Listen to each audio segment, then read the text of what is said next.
Eto na mga idol, courtesy nga po sa channel ni Boss Rich Don. Pagkatapos nga po ng final weigh-in, kasabay ang press conference kanina na ginanap sa Ariake Arena, Tokyo, Japan. Medyo nagkakagulo nga po mga idol pagdating sa gloves na isusuot ni Cuadro Alas bukas. Dalawang clitoris gloves nga po mga idol ang inaabot kay Cuadro Alas. Isang itim at isang dilaw.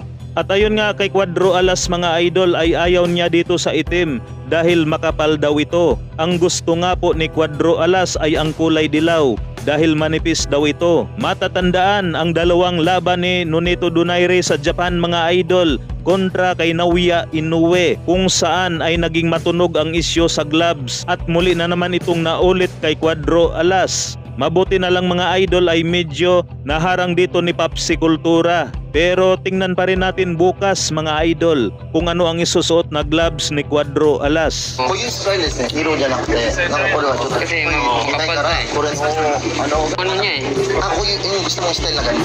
こういうスタイルですね、ヒーローじゃなくて、なんかこれはちょっと kasi kapal na eh. これのがグレー。でもこれが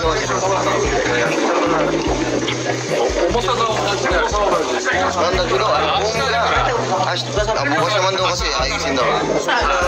Hindi naman Samantala mga idol, Papsi Kultura, na-interview nga po niya dito mga idol si Nonito Donaire Sr. Pakinggan nga po natin ang matinding sagot ni Nonito Donaire Sr. check, dito tayo kasama natin si legendary Nonito Senior, Donaire Senior. Sir, may question lang kami, SPD Boxing Club kasi napapabalita na Inoue and Casimero, if ever happens, parang balak na, bali-balita lang na to, balak na maging consultant coach or assistant coach ka. Anong masasabi mo dito, sir? Malaki pag-asa si si Tata, si Casimero. Isa natin kunin yung lakas. Talagang may lakas si Tata. Ang naman si Inoue, technician. Yan ang pero ang lang dyan kay Casimero, wag lang siya gano'n yung magtatapon na sayang. Kasi kuminsan nagtatapon ng yung mga looping overhand gano'n na hindi tumatama. Kailangan accurate din yung mga punches dyan. May tulog si Inoue sa kanya. So, sir, if ever na imbitahan ka nila na makakasama sa camp nila or maging assistant coach or consultant, okay ba kayo doon? Wala akong problema dun. Ako kasama ko na si Tata sa nung laban namin sa Nicaragua. At kaming ni Ping noon magkasama. So wala naman akong problema kay Tata.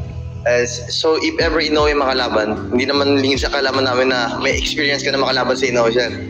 Di ba? Oo naman, kung gustong kanila na kailangan nila yung servisyo ko, ibibigay ko lahat yung mga nalalaman ko sa dyan. As long na makinig sa akin yung tinuturuan namin, ganun, may malaking posibilidad talaga na mananalo siya dyan. Maraming salamat, sir. Sana